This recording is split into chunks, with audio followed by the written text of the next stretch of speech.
Yes बेटा, तो आज अपन और कुछ प्रॉब्लम से वो डिस्कस करेंगे।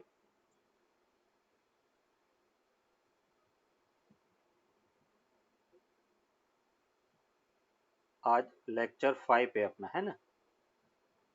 हाँ। एक एग्जांपल अपन यहाँ पे देख रहे हैं। ये जैसे बेटा अपन कह रहे कि एक रॉड है, रॉड ऑफ लेंथ एल है और उसको क्यू चार्ज दिया हुआ है। एक रॉड ऑफ लेंथ एल है और उस पर चार्ज क्यू है। इसके एंड से बेटा ए डिस्टेंस पर एक पॉइंट चार्ज स्मॉल क्यू है और अपने को पूछा गया है कि फाइंड एफ ऑन क्यू। जो स्मॉल चार्ज क्यू है उस पर, इस रॉड पर जो कैपिटल क्यू चार्ज है उसके कारण फोर्स कितना है, वो फोर्स अपने को फाइंड करना। क्वेश्चन क्लियर है। अभी बेटा अपन कह रहे हैं कि अगर चार्ज डिस्ट्रीब्यूशन है, मतलब पॉइंट चार्ज होता है तो डायरेक्टली अपन कह सकते थे कि Q1 Q2 upon r square. But यहाँ पे पॉइंट चार्ज नहीं है, यहाँ पे एक चार्ज डिस्ट्रीब्यूशन है। एक तो पॉइंट चार्ज है और दूसरा चार्ज डिस्ट्रीब्यूशन है। और हमने कुलॉम्स लॉ में कहा था कि Coulomb's law is only applicable for point like charges. अगर चार्ज डिस्ट्रीब्यूशन है तो अपन कुलॉम्स लॉ डायरेक्टली अप्लाई नहीं कर सकते हैं। तो बेटा अपन कैसे फाइंड करेंगे, तो यहाँ पे हम x डिस्टेंस पर, इस स्मॉल क्यू से x डिस्टेंस पर एक dx लेंथ का एक स्मॉल एलिमेंट लिया, d कैपिटल क्यू। तो हमने x डिस्टेंस पर dx लेंथ का एक dq चार्ज एज्यूम किया। अभी ये जो dq है उसको अपन एक पॉइंट चार्ज मान सकते हैं और ये एक पॉइंट चार्ज है, तो अपन यहाँ पे कूलॉम्स लॉ अप्लाई कर सकते हैं। तो इस dq पर लगने वाला फोर्स सपोज df है और df फोर्स को अगर अपन देखें तो फोर्स क्या होगा, k q d capital Q upon x square के इक्वल होगा। ये बेटा फोर्स df होगा। क्लियर यहाँ तक। फिर फोर्स का फॉर्मूला था k Q1 Q2 अपन आर स्क्वायर। तो एक चार्ज तो ये q है, दूसरा चार्ज बेटा ये dq है। ये सर जो हमें force on on the rod due to charge q वो फाइंड करना है ना। नहीं, तो फोर्स ऑन हम q फाइंड करना है। अपने को पूछा गया है find the force on charge q small q due to charge capital Q. ये क्वेश्चन है। तो df को बेटा आपने लिखा k q d capital Q upon x square, ये फोर्स होगा। और यहाँ से अगर मैं d कैपिटल क्यू की बात करता हूँ तो d कैपिटल क्यू क्या होगा, तो उसको बेटा अपन लिखेंगे linear charge density into length. Linear charge density into length बेटा। और लीनियर चार्ज डेंसिटी होता है चार्ज पर यूनिट लेंथ, तो Q by L into length D x हो गया। ये डी क्यू की वैल्यू है। तो यहाँ से बेटा डी एफ अगर अपन लिखे तो हमें मिला के capital Q small q upon L x square into D x. अभी टोटल, ये तो बेटा इस स्मॉल एलिमेंट के कारण लगने वाला फोर्स है। अगर हमें टोटल फोर्स फाइंड करना है तो टोटल फोर्स क्या फाइंड करेंगे, तो हम लिख सकते हैं इंटीग्रेशन के capital Q small q upon L x square into D x के इक्वल होगा। यस, बताओ बेटा इसमें लिमिट कहाँ से कहाँ होगी। हमें x के रेस्पेक्ट में इंटीग्रेट कर रहे हैं और x बेटा इस q से डिस्टेंस है, तो ये लिमिट कहाँ से कहाँ पर लगाएंगे। तो हम कह सकते हैं x equals to a to a plus l. बेटा देखो इस रॉड का फर्स्ट एंड इस q चार्ज से a डिस्टेंस पर है, तो पहला हमने x इक्वल्स टू ए रख दिया। रॉड का दूसरा एंड ये वाला बेटा पॉइंट, ये जो पॉइंट है वो सेकेंड एंड इस रॉड से ए प्लस एल डिस्टेंस पर है, इसलिए हमने x equals to a plus l लिख दिया। क्लियर यहाँ तक। Yes sir. चलो। सर आप मुझे वो थर्ड स्टेप से फिर से बता सकते हो यस बिल्कुल। डीएफ। देखो अपन क्या कह रहे हैं कि इस स्मॉल एलिमेंट के कारण जो फोर्स है उसको हमने डीएफ लिखा। तो डीएफ होता क्या है, k q q one q two अपन आर स्क्वायर। तो एक क्यू तो ये बेटा दे रखा और इसका चार्ज डी क्यू है। इस जो स्मॉल एलिमेंट लिया उसको मैं पॉइंट चार्ज मान सकता हूँ। तो मैंने इसका point charge as a d q ले लिया। तो k q d q upon distance कितना, ये एक्स है तो एक्स का स्क्वायर, ये फोर्स फॉर्मूला लगा दिया। अभी डी क्यू क्या है, तो डी क्यू जब अपन कह रहे हैं कि चार्ज का डिस्ट्रीब्यूशन लेंथ के फॉर्म में है तो हम चार्ज लेते हैं linear charge density into length. ये एज ए फॉर्मूला होता है जब चार्ज का डिस्ट्रीब्यूशन लेंथ के फॉर्म में है। तो लीनियर चार्ज डेंसिटी क्या होता है, टोटल चार्ज अपॉन लेंथ बेटा। तो टोटल चार्ज क्यू ओके। और टोटल लेंथ एल, तो Q by L linear charge density into length of the element. और एलिमेंट की लेंथ बेटा ये dx अपने लिया, तो इसलिए हमने इसको dx लिख दिया। और ये वैल्यू डी क्यू की मैंने यहाँ पे पुट कर दी इसके अंदर। तो देखो यहाँ से अपने को ये डी एफ मिल गया, के Q small Q L x square into D x. ये इस स्मॉल डी क्यू के कारण फोर्स है। हमें तो पूरे के कारण फाइंड करना, तो हम क्या करेंगे, इंटीग्रेशन। तो इंटीग्रेशन में आपने लिखा के capital Q small Q L upon x square into D x बेटा, ये एफ हो गया। और उसको अगर अपन इंटीग्रेट करेंगे तो देखो इंटीग्रेशन में क्या मिला। तो हम ये कह सकते हैं कि capital Q small q upon L बेटा, ये कांस्टेंट बाहर ले लिया। 1/x स्क्वायर डी एक्स बेटा क्या होगा, integration x to the power -2 + 1 and बेटा -2 + 1 limit x equals to a to a plus L.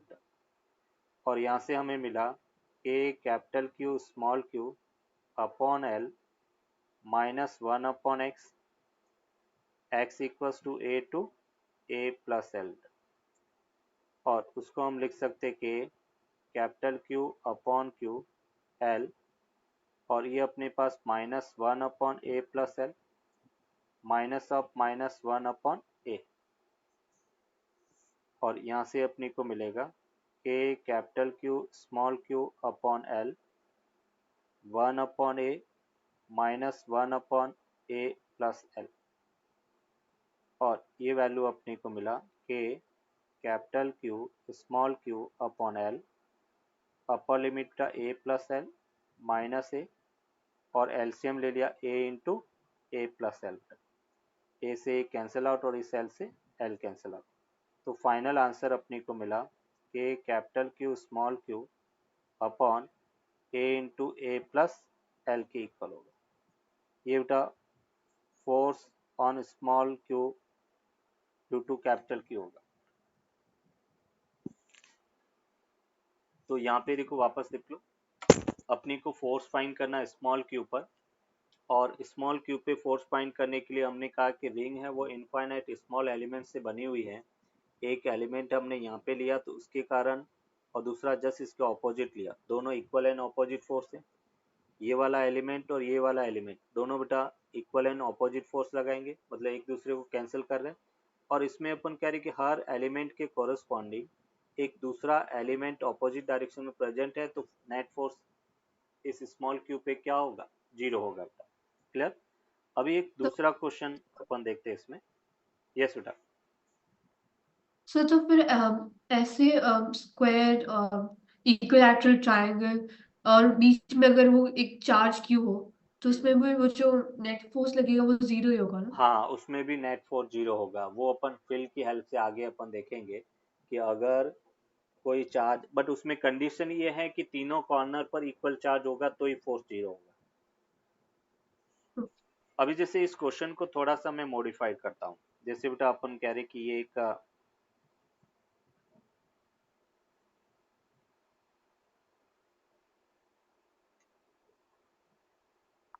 इस टाइप से अपन कह रहे कि एक रिंग एलिमेंट है, और उस रिंग में से एक स्मॉल एलिमेंट मैंने रिमूव कर दिया। ये जैसे अपन कह रहे कि जो चार्ज क्यू बेटा अपने रिंग को दिया था, और उसमें से एक डीएल लेंथ का एलिमेंट अपने रिमूव कर दिया। टोटल चार्ज बेटा क्यू था, उसमें से डीएल लेंथ अपने रिमूव कर दिया। इसके सेंटर पर स्मॉल क्यू चार्ज रखा गया है, रेडियस बेटा इसकी r है। हमें कहा गया है if an element of length dl is cut through the ring, then find the force on the charge q। इस स्मॉल क्यू पे अपन कह रहे कि कितना फोर्स लगेगा, वो फोर्स अपने को कैलकुलेट करना है। क्वेश्चन क्लियर है? क्योंकि उसको इंटीग्रेट अपन नहीं कर सकते हैं, यहाँ पे फोर्स है वो वेक्टर क्वांटिटी है, और जब वेक्टर क्वांटिटी है तो उसको इंटीग्रेट करेंगे तो वो एक पर्टिकुलर डायरेक्शन में होगा, तो हम इंटीग्रेट कर सकते हैं। यहाँ पे हर फोर्स, हर एलिमेंट के कारण फोर्स की डायरेक्शन रेडियली इनवर्ड है, इसका मतलब डायरेक्शन डिफरेंट है, तो उसको अपन डायरेक्टली इंटीग्रेट नहीं कर सकते। तो देखो इसमें क्या है, जो एलिमेंट हमने रिमूव किया है उसके ऑपोजिट जो एलिमेंट है बेटा, वही तो उस पर फोर्स लगाएगा। बाकी हर एलिमेंट वो तो क्या कर देगा, ये वाला जो एलिमेंट बचेगा वही इस पर नेट फोर्स लगाएगा। बाकी एलिमेंट के तो ऑपोजिट बेटा दूसरा एलिमेंट प्रेजेंट है, वो तो फोर्स कैंसिल आउट हो गया। जैसे एक एलिमेंट में अगर यहाँ पे लेता हूँ तो इसके ऑपोजिट इधर, ये फोर्स तो equal and opposite cancel out हो गया। बट ये वाला जो एलिमेंट जिसकी लेंथ बेटा अपन कह रहे कि इस रिमूव्ड एलिमेंट के इक्वल होगा, इस एलिमेंट का जो फोर्स है उसको कैंसिल करने वाला कोई चार्ज प्रेजेंट नहीं है। क्लियर? मैं ये एज्यूम करता हूं कि इसका चार्ज डी कैपिटल क्यू है। तो अभी बेटा इस डी कैपिटल क्यू के कारण स्मॉल क्यू पर अगर हम फोर्स देखें तो वो फोर्स क्या होगा, k q D capital Q upon are square बेटा, ये इस पर लगने वाला फोर्स होगा। कोई डाउट इस पे? बट ये आंसर नहीं है, क्योंकि हमें तो दिया हुआ है डीएल लेंथ का एलिमेंट रिमूव किया, हमें चार्ज नहीं दिया हुआ है।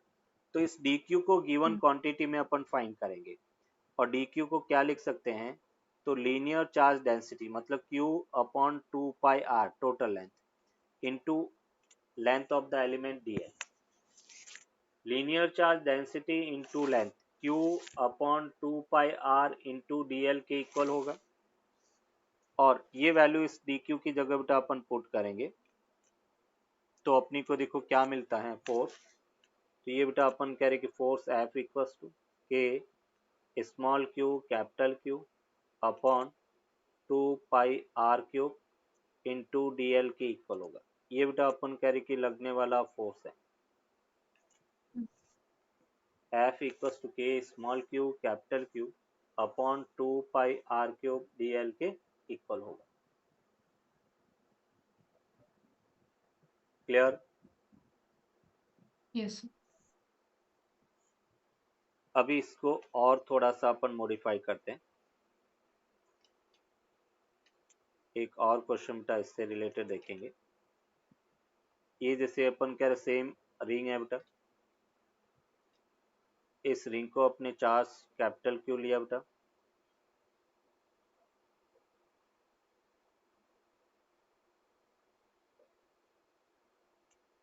ये अपन कह रहे कि कैपिटल क्यू है, रिंग ऑफ रेडियस आर है, इसके सेंटर पर क्यू चार्ज है, और रिंग को अपने क्यू कूलॉम चार्ज दिया है। अभी अपनी को फाइंड करना है कि find the tension in the ring. Ring में टेंशन कितना होगा वो बेटा अपने को फाइंड करना, फोर्स फाइंड नहीं करना, tension in the ring find करना। तो इसको देखो अपन कैसे फाइंड करेंगे, ध्यान से बेटा इसको समझना। हम कह रहे हैं कि एक एलिमेंट बेटा रिंग का एलिमेंट लिया, इस टाइप से एक रिंग एलिमेंट लिया, और ये जो रिंग एलिमेंट है वो सेंटर पर टू थीटा एंगल बना रहा है, एक एंगल ये भी थीटा, ये भी एंगल थीटा बेटा, और थीटा वेरी स्मॉल है। तो जब अपन कह रहे कि थीटा वेरी स्मॉल है, टू थीटा एंगल बना रहा है, इस पॉइंट पे अगर मैं टेंशन फोर्स की बात करता हूँ तो टेंशन फोर्स हमेशा टेंजेंशियल होता है, ध्यान से समझना बेटा, अच्छा क्वेश्चन है। और इस पॉइंट पे टेंशन अपन कह रहे कि इधर टेंजेंट क्या लॉन्ग होगा। अभी अपन इस टेंशन को रिजॉल्व करें, हमने कहा बेटा जब भी कोई रिंग है, कोई वायर है, तो हर कांटेक्ट पॉइंट पर टेंशन सेम रहता है और टेंशन बाई डायरेक्शनल होता है, तो इस पे डायरेक्शन इधर और टेंशन टेंजेंशियल होता है, तो ये टेंजेंशियल टेंशन ले लिया। अभी बेटा अपन कह रहे कि इस टी को रिजॉल्व करें, तो टी का ये कंपोनेंट टी कॉस थीटा होगा, ये कंपोनेंट टी साइन थीटा होगा, टी का ये कंपोनेंट टी कॉस थीटा होगा, ये कंपोनेंट टी साइन थीटा होगा। मतलब हम ये कह सकते हैं कि ये ज्योमेट्री से बेटा ये एंगल भी थीटा होगा, ये टी है तो ये कंपोनेंट टी कॉस थीटा है, इस डायरेक्शन में टेंशन टी साइन थीटा की इक्वल होगा। ये बेटा टेंशन टी है तो इसका ये कंपोनेंट टी कॉस थीटा, क्योंकि बाई ज्योमेट्री ये थीटा की इक्वल होगा, और ये कंपोनेंट टी साइन थीटा है। ये जो लेंथ है इस एलिमेंट की हमने कहा dl है और चार्ज dq है, तो इस पर बेटा एक फोर्स इधर लगेगा, इलेक्ट्रोस्टैटिक फोर्स, और वो फोर्स क्या होगा, k q D capital Q upon are square के इक्वल। अभी देखो बेटा यहाँ पर हम कहेंगे कि ये जो टी कॉस थीटा और ये टी कॉस थीटा दोनों इक्वल एंड ऑपोजिट बेटा, तो कैंसिल आउट हो गया, कोई रिजल्ट नहीं मिला। बट अगर हम इस डायरेक्शन में बात करें तो ये अपने पास k q d q by are square वो इस T sine theta plus T sine theta two T sine theta के इक्वल होगा। तो यहाँ से बेटा अपन ये कह सकते हैं कि two T sine theta that must be equals to के small q D capital Q upon are square के इक्वल होगा। और यहाँ पे बेटा अपन कह रहे कि फोर हमने कहा थीटा वेरी स्मॉल है, तो हम क्या लिख सकते हैं, for small value of theta, for small value of theta हम कहेंगे साइन थीटा, वो बेटा थीटा के इक्वल होगा। तो हम इसको लिख सकते टी इंटू बेटा टू थीटा इक्वल्स टू के small q T capital Q upon are square के इक्वल होगा। और यहाँ से बेटा अपन कह रहे हैं कि अगर मैं टू थीटा की बात करता हूँ, टू थीटा बेटा एंगल है और एंगल होता आर्क अपॉन रेडियस, तो उसको हमने लिखा डी एल अपॉन आर, और जो डी क्यू है डी कैपिटल क्यू वो होगा Q upon two pi are into D L, linear charge density into length बेटा, Q upon two pi are into D L, ये वैल्यू अपन यहाँ पे रख लेते हैं। तो देखो हमें क्या मिला, टी ये बेटा D L upon R equals to के small q capital Q upon two pi are cube into D L, D L से डी एल बेटा कैंसिल आउट और एक आर से आर कैंसिल आउट। इस यहाँ से अपने को टेंशन मिला कि small q capital Q upon two pi r square के इक्वल होगा, that is the tension in ring होगा। एज बेटा स्टैंडर्ड रिजल्ट अपन इसको याद रख सकते हैं।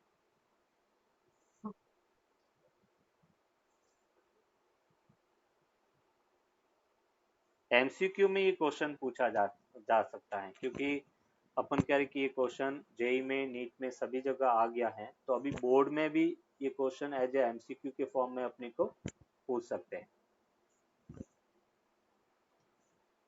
अपने को पूछा गया है कि एंगल थीटा क्या होगा और इन स्ट्रिंग में टेंशन टी क्या है, वो अपने को फाइंड करना है। तो क्वेश्चन अपने को कहा गया है कि फाइंड, ये सिस्टम का इस टाइप से इक्विलिब्रियम में है, फाइंड फर्स्ट बेटा angle theta with vertical string का क्या होगा, और दूसरा टेंशन इन द स्ट्रिंग क्या है वो अपने को फाइंड करना है। थीटा मतलब एंगल अपने को फाइंड करना है, और T that means tension in the string find करना है। टी यहाँ पे टेंशन को रिप्रेजेंट कर रहा है। एफबीडी में बेटा वेट फोर्स कहाँ पे लगता है, डाउनवर्ड, तो ये अपन कह रहे हैं कि इस डायरेक्शन में इसका वेट फोर्स बेटा mg डाउनवर्ड होगा।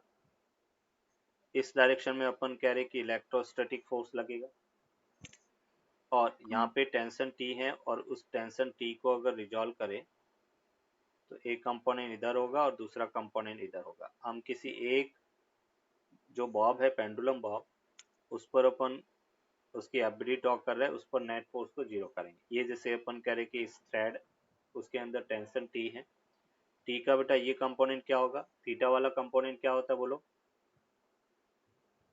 कॉस कॉस, तो ये अपने T pass T cos theta हो गया। ये कंपोनेंट क्या होगा, टी साइन थीटा। साइन। और डाउनवर्ड बेटा फोर्स वेट फोर्स हो गया mg। इस डायरेक्शन में अपन कह रहे कि इलेक्ट्रोस्टैटिक फोर्स होगा q square upon 4 pi epsilon naught x square, ये इलेक्ट्रोस्टैटिक फोर्स है। और ये जो पेंडुलम बॉब है वो रेस्ट में है, तो रेस्ट में कब होगा, जब नेट फोर्स जीरो होगा। तो हम ये कह सकते हैं T sine theta equals to Q square upon 4 pi epsilon naught x square होगा, that is equation 1। And second T cos theta बेटा वाई डायरेक्शन में, और वो mg के इक्वल हो, दैट इज इक्वेशन 2। ये हमने इक्विलिब्रियम कंडीशन लगाया फॉर इक्विलिब्रियम, और इक्विलिब्रियम में हमें पता है कि नेट फोर्स जीरो होता है।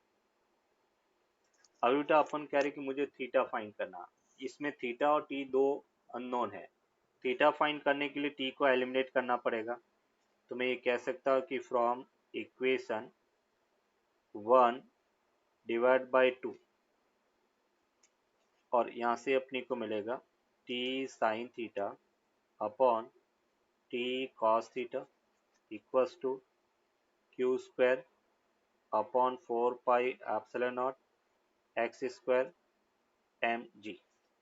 टी से टी कैंसिल आउट हो गया, मीन्स ये अपने को मिला tan theta equals to Q square upon 4 pi epsilon naught x square m g के इक्वल होगा, और theta equals to tan inverse q square upon 4 pi epsilon naught x square m g के equal हो। ये first answer आ गया।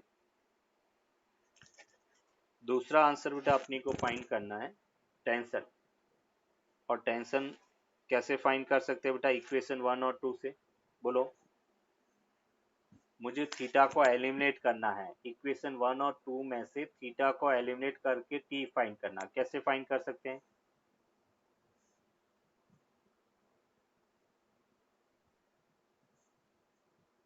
दोनों को square करके ऐड तो करेंगे बेटा। तो देखो अपन यहाँ पे कह सकते हैं from equation 1 square plus 2 square, दोनों इक्वेशन को स्क्वायर करके ऐड करेंगे। तो यहाँ से बेटा अपने को मिला टी स्क्वायर कॉमन ले लिया, ये sine square theta plus cos square theta equals to Q square upon 4 pi epsilon naught x square उसका whole square plus M G whole square बेटा। बोलो sine square theta plus cos square theta क्या होता है बेटा, 1। तो देखो ये एलिमिनेट हो गया, थीटा यहाँ से एलिमिनेट हो गया, तो अपने को मिला tension T that is equals to under root q square upon 4 pi epsilon naught x square whole square plus M G whole square के इक्वल हो। ये बेटा अपन कह रहे कि टेंशन टी, तो दोनों जो अननोन थे वो अपने को मिल गया, थीटा की वैल्यू और दूसरा बेटा टेंशन टी की value. As placed in the space, that means zero gravity field, zero gravity region।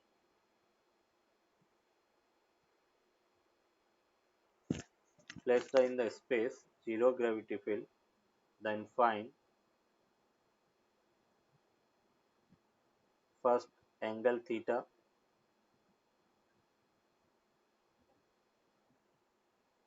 and second tension in the string.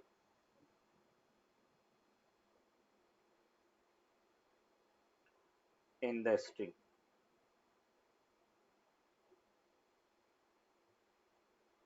and given है length L,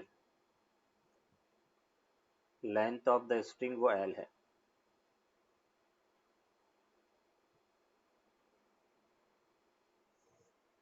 ये बेटा क्वेश्चन है। देखो इसमें सिचुएशन कैसे रहेगी बेटा, ये जैसे अपने पास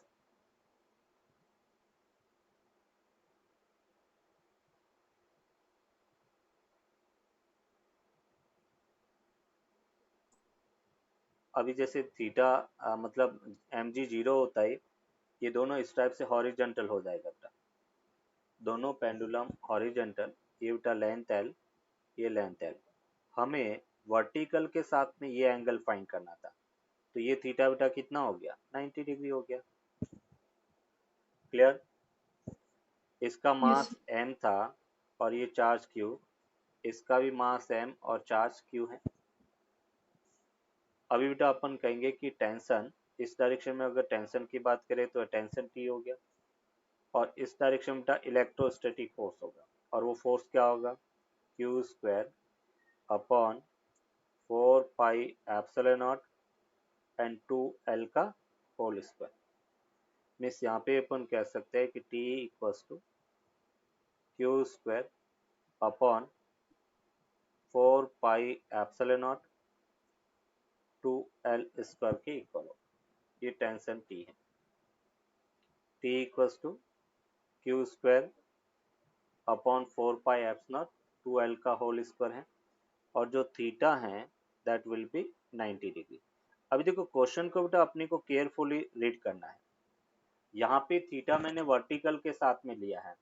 कभी कभार क्वेश्चन में एंगल बिटवीन स्ट्रिंग पूछा जा सकता है, तो अगर एंगल बिटवीन बोथ स्ट्रिंग पूछा जाएगा तो उस केस में एंगल कितना होगा, 180 डिग्री, हाँ है ना। Angle both the strings. हाँ, एंगल बिटवीन बोथ स्ट्रिंग ये वाला एंगल है, और वो एंगल कितना होगा, 180 डिग्री। तो अगर एंगल बिटवीन बोथ स्ट्रिंग पूछा जाए तो 180 डिग्री, और एंगल विथ वर्टिकल पूछा जाए तो 90 डिग्री। क्लियर? यस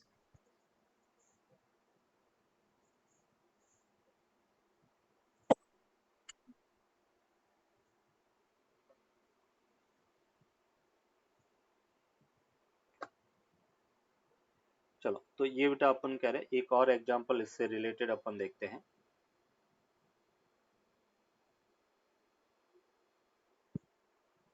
ये जैसे अपन कह रहे कि दोनों पेंडुलम बॉब हैं, और उन पेंडुलम बॉब को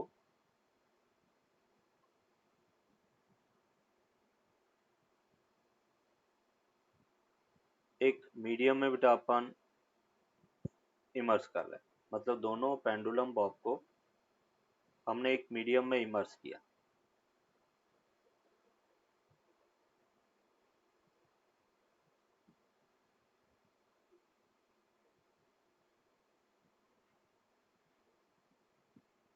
मीडियम ऑफ डेंसिटी बेटा रो एल है, लिक्विड है तो लिक्विड की डेंसिटी रो एल है, और हमें कहा गया कि अगर angle that remain same as in air, बेटा जो फर्स्ट केस में एंगल था वो एंगल और ये एंगल दोनों सेम रहता है, तो अपने को पूछा गया है कि इस लिक्विड की रिलेटिव परमिटिविटी क्या होगा, वो अपने को फाइंड करना। If the angle theta in medium remains same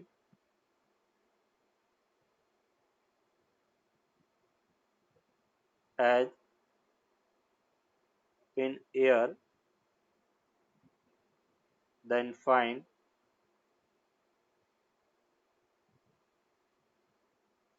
the relative permittivity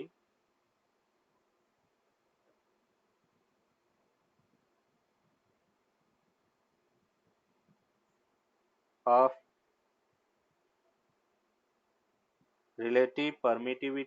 the medium. If the angle theta in medium remains same as in air, then find the relative permittivity of the medium. Medium की relative permittivity क्या है वो अपने को find करना है, और कुछ गिवन उल्टा इसमें है, given quantity rho L that is density of liquid है, डेंसिटी ऑफ लिक्विड, और rho S density of Bob है।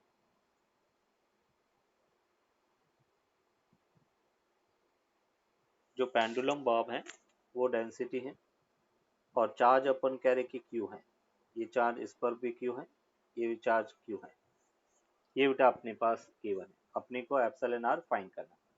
अभी देखो कैसे फाइंड करेंगे। पहले अपन इसकी एफबीडी ड्रॉ करते हैं, और एफबीडी में बेटा अपन कह रहे हैं कि जितने भी फोर्स लगेंगे उन फोर्सेस को अपन एरो की हेल्प से दिखाएंगे। एक तो वेट फोर्स कहाँ पे होगा, डाउनवर्ड। इस स्ट्रिंग में बेटा टेंशन फोर्स होगा, तो टेंशन टी इधर हो गया। ऊपर की तरफ एक बॉइंट फोर्स होगा बेटा, इस डायरेक्शन में अपन कह रहे कि इलेक्ट्रोस्टैटिक फोर्स होगा, और इस टी को रिजॉल्व करेंगे तो एक कंपोनेंट इधर, एक कंपोनेंट इधर आ गया। तो अगर मैं यहाँ पर, ये बेटा थीटा है तो बाई ज्योमेट्री ये थीटा होगा, ये टेंशन टी है तो ये कंपोनेंट क्या होगा, टी साइन थीटा, ये कंपोनेंट क्या होगा, टी कॉस थीटा। ऊपर की तरफ क्या होगा, बॉइंट फोर्स होगा एफ बी, इस डायरेक्शन में क्या होगा, q square upon 4 pi epsilon r x square होता। क्योंकि अभी मीडियम है तो मीडियम के अंदर अपन कह रहे कि फोर्स क्या होता है, q square 4 pi epsilon r x square होता है बेटा। और अभी देखो इसको बेटा अपन अगर हम बात कर रहे हैं फॉर इक्विलिब्रियम, इक्विलिब्रियम में अपन कहेंगे कि sigma f x equals to zero, x direction में लगने वाले फोर्सेस को जीरो करते हैं। तो ये बेटा अपने को मिला T sine theta equals to Q square upon 4 pi epsilon r x square. और y डायरेक्शन में फोर्सेस को जीरो करना बेटा, sigma f y equals to zero. तो मैं ये कह सकता हूँ T cos theta equals to m g minus buoyant force f b, और उसको हम लिख सकते हैं टी कॉस थीटा, मास को बेटा आपने लिखा V rho s volume into density, buoyant force को अपन लिखते हैं V rho l into g weight of the displaced liquid. तो यहाँ से बेटा अपन कह सकते हैं कि V g rho S minus rho l होगा, ये टी कॉस थीटा के इक्वल होगा। तो ये इक्वेशन 1 हो गया, ये इक्वेशन 2 हो गया। कोई डाउट यहाँ तक?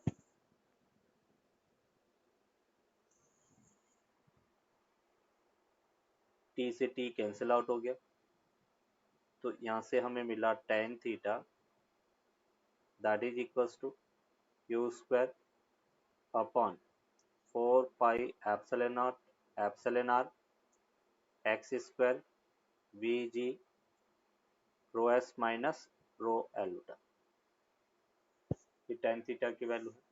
अभी देखो अपन क्या कहेंगे कि अकॉर्डिंग टू क्वेश्चन हमें पता है कि टेन थीटा जब एयर में है तो हमें क्या मिला था बेटा, q square upon 4 pi epsilon naught x square m g, और एम जी को अपन लिख सकते हैं V rho s into ji.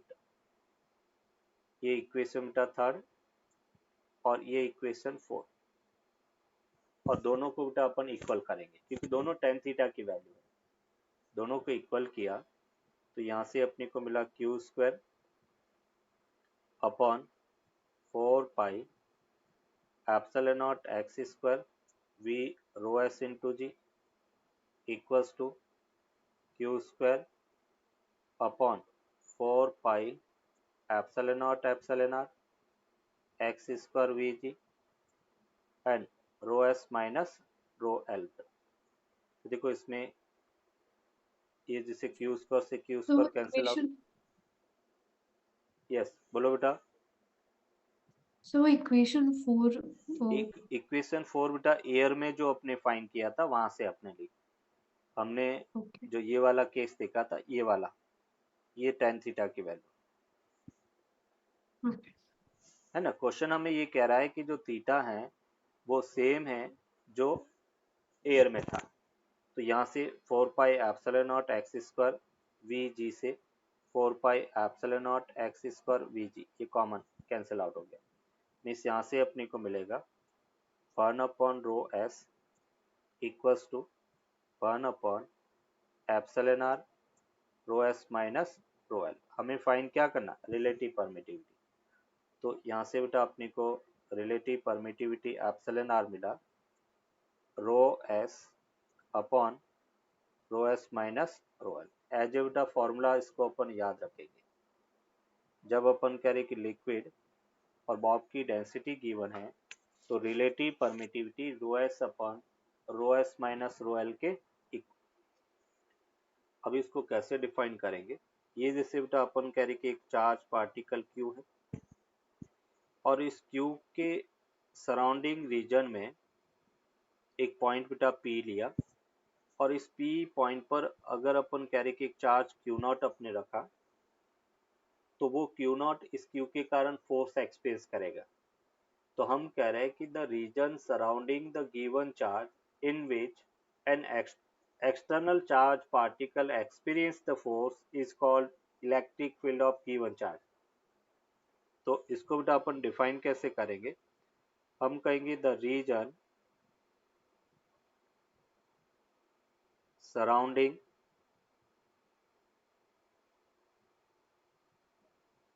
the region surrounding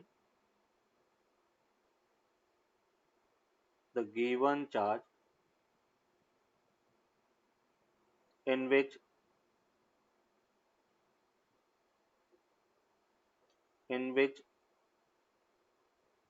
an external charge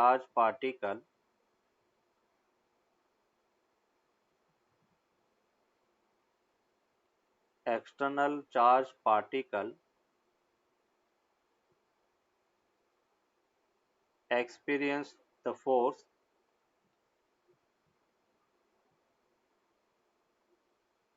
is called electric field. हमें बेटा एग्जाम में पूछा जाता है कि define electric field and field intensity, तो ये पूरा जो मैंने लिखा वो सेम एज इट इज लिखना है। The region surrounding the given charge in which an external charge particle experience the force is called electric field and the electric field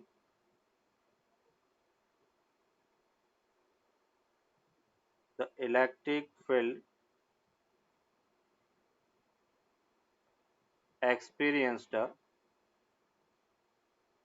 by the electric field experienced by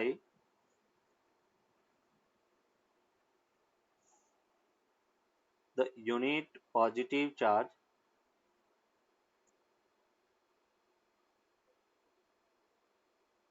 the electric field experienced by the unit positive charge in the field of given charge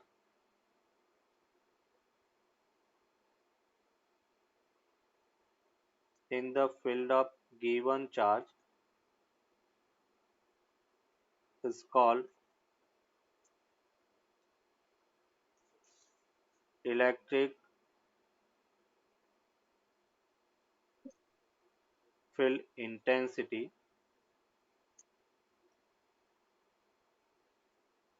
at that point।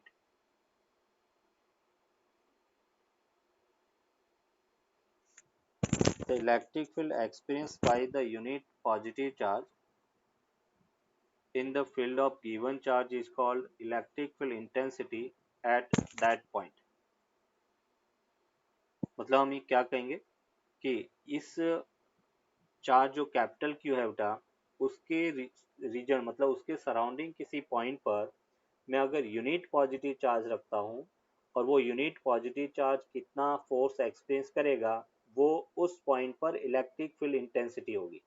तो हमने define कैसे किया, the electric field experience, the electric field नहीं, the electric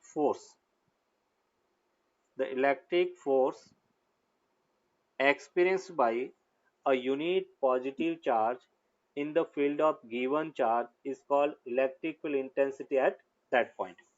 मतलब हम ये कह सकते हैं कि अगर मुझे P पॉइंट पर फील्ड फाइंड करना है तो हम क्या कहेंगे, उस P पॉइंट पर फोर्स,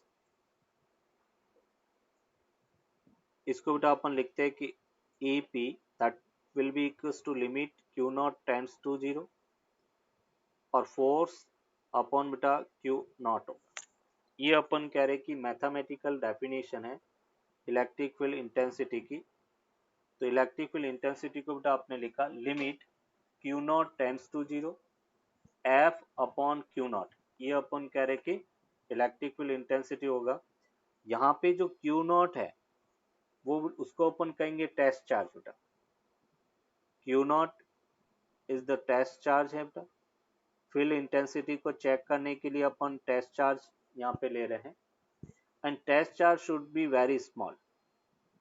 हमें पूछा जाता है कि why test charge should be very small, तो हम कहेंगे टेस्ट चार्ज वेरी स्मॉल इसलिए होता है क्योंकि अगर टेस्ट चार्ज स्मॉल नहीं होगा तो वो खुद का इंड्यूस इफेक्ट प्रोड्यूस करेगा और इंड्यूस इफेक्ट के कारण अपन कह रहे कि चार्ज है वो रिशफल हो जाएगा, मतलब उसकी पोजीशन में चेंज आ जाएगा, तो अपनी को नेट फील्ड इंटेंसिटी वहां पर नहीं मिल पाएगी। तो हम ये कह रहे हैं कि test charge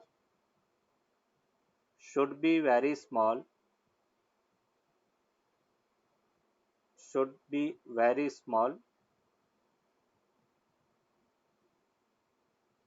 so it can't produce any induction effect, any induction effect। तो ये अपन कह रहे कि इंडक्शन इफेक्ट प्रोड्यूस नहीं करे, इसलिए अपन कह रहे कि टेस्ट चार्ज वेरी स्मॉल होना चाहिए। और अगर बेटा अपन कह रहे कि मुझे इस P पॉइंट पर कैपिटल Q के कारण अगर फील्ड इंटेंसिटी फाइंड करना है तो EP इक्वल्स टू क्या होगा, k Q upon are square are cap, r cap बेटा यूनिट वेक्टर है। ये अपन कह रहे कि पॉइंट चार्ज के कारण फील्ड इंटेंसिटी है।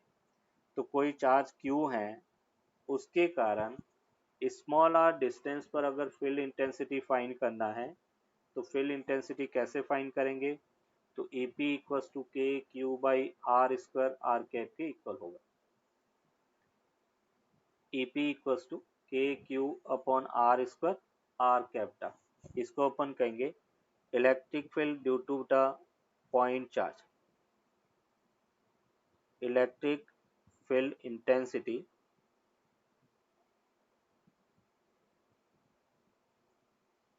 ड्यू टू पॉइंट चार्ज बेटा,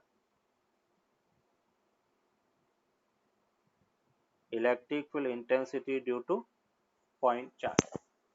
क्लियर बेटा यहाँ तक? Yes sir. अगर मैं इस इलेक्ट्रिक फील्ड इंटेंसिटी और डिस्टेंस के बीच में बेटा ग्राफ प्लॉट करे, ये जैसे अपन कह रहे कि ई है, ये बेटा डिस्टेंस आर है, तो यहाँ पर इलेक्ट्रिक फील्ड और डिस्टेंस आर में ग्राफ, बोलो कैसा ग्राफ होगा बेटा, तो हमें यहाँ पे मिला a p inversely proportional to r square. बोलो बेटा कैसा ग्राफ होगा इसका, हाइपरबोला। हाइपरबोला। गुड बेटा, A P proportional to 1/r², मतलब हाइपरबोला इसका ग्राफ होगा। अगर हम इसकी एसआई यूनिट की बात करें बेटा, बोलो एसआई यूनिट क्या होगा, तो हमने कहा फोर्स अपॉन चार्ज, फोर्स की यूनिट क्या होता है न्यूटन और चार्ज की यूनिट क्या बेटा कूलॉम। तो हम कहेंगे कि ऐसा यूनिट न्यूटन पर कूलम है, या बेटा अपन इसको वोल्ट पर मीटर भी लिखेंगे। दूसरा यूनिट अपन कहेंगे वोल्ट पर मीटर। ये दोनों अपन कह रहे कि इसकी ऐसा यूनिट है, न्यूटन पर कूलम और वोल्ट पर मीटर। अभी जैसे बेटा अपन कह रहे कि जैसे नोट करके बेटा अपन लिखेंगे कि ये जैसे पॉजिटिव चार्ज है प्लस क्यू, और उसके कारण आर डिस्टेंस पर एक पॉइंट पी है, और इस पी पॉइंट पर फील्ड इंटेंसिटी की बात करें तो फील्ड इंटेंसिटी अवे होगी। पॉजिटिव चार्ज के कारण फील्ड इंटेंसिटी बेटा अवे होती है। क्यों अवे होगी? क्योंकि अपन कह रहे हैं कि इस पॉइंट पर अगर मैं +1 क्यू चार्ज रखूंगा तो वो उसको क्या करेगा, रिपल्स करेगा। तो फील्ड इंटेंसिटी, यस, मैं कह रहा हूं कि इस पी पॉइंट पर अगर मैं +1 कूलम चार्ज रखता हूं तो ये भी पॉजिटिव ये भी पॉजिटिव, तो प्लस क्यू इस 1 कूलम को क्या करेगा, रिपल्स करेगा। तो field intensity due to positive charge कहाँ पे होगा बेटा, अवे फ्रॉम द चार्ज होगा, ये याद रखना है। अगर अपन कह रहे हैं कि यही नेगेटिव चार्ज है, जैसे अपन कह रहे हैं कि ये -q चार्ज है, और उसके कारण r डिस्टेंस पर एक पॉइंट p है, और इस p पॉइंट पर बेटा फील्ड फाइंड करना। बोलो फील्ड कहाँ पे होगा? तो फील्ड फाइंड करने के लिए क्या करना, हमें +1 कूलम चार्ज रखना है। अभी 1 कूलम चार्ज ओके, रखूंगा तो ये क्या करेगा, अट्रैक्ट करेगा इसको। ट्रैक करें। तो फील्ड की डायरेक्शन कहाँ पे होगा, टुवर्ड्स द चार्ज होगा। तो नेगेटिव के कारण field intensity towards the charge होता है, और पॉजिटिव के कारण field intensity away from the charge होगा। क्लियर? और जो अपन यस। कह रहे कि फील्ड इंटेंसिटी और electric field both are vector quantity, तो यहाँ पे अपन लिख सकते हैं कि electric field and electric field intensity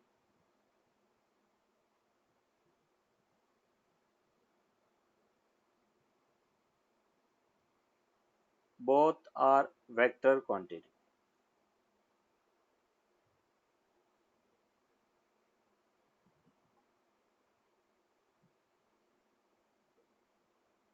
electric field and electric field intensity both are vector quantity. दोनों अपन कह रहे कि वेक्टर क्वांटिटी है, और दोनों जब अपन कह रहे कि वेक्टर क्वांटिटी है तो उसकी डायरेक्शन बेटा कहाँ पे होगी, both are vector quantity and the direction is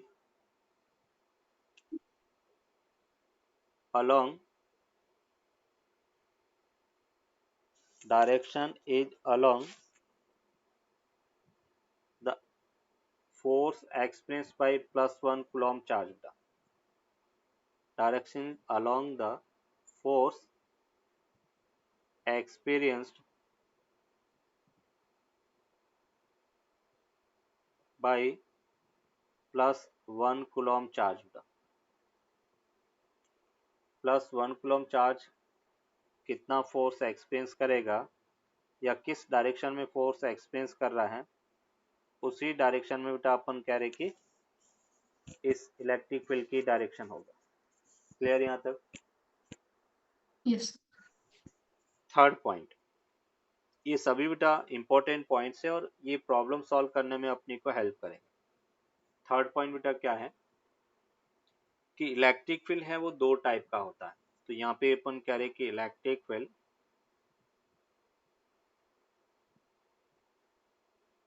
एक बेटा अपन कहेंगे कि यूनिफॉर्म इलेक्ट्रिक फील्ड,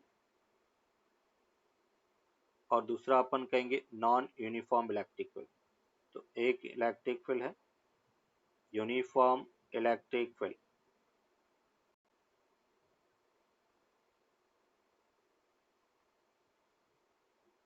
और दूसरा है नॉन यूनिफॉर्म इलेक्ट्रिक फील्ड।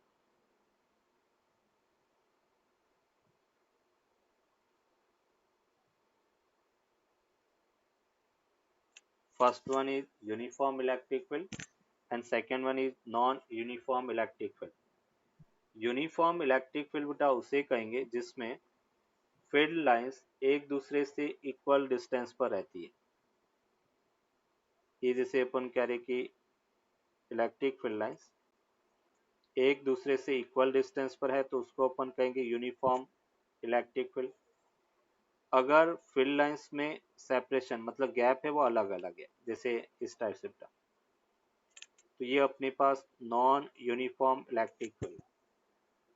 जो एरो है वो फील्ड की डायरेक्शन बताता है। ये जैसे अपन कह रहे ई वेक्टर इधर है, ये बेटा अपन कह रहे कि ई वेक्टर इधर है, तो जिसमें फील्ड लाइंस के बीच का बेटा स्पेस कांस्टेंट रहे, यूनिफॉर्म रहे, तो उसको अपन यूनिफॉर्म इलेक्ट्रिक फील्ड कहेंगे। जिसमें जो स्पेस है वो कांस्टेंट नहीं है, अलग अलग है, तो उसको अपन नॉन यूनिफॉर्म इलेक्ट्रिक फील्ड कहेंगे। क्लियर यहाँ तक? चलो, यस। तो इसके आगे अपन नेक्स्ट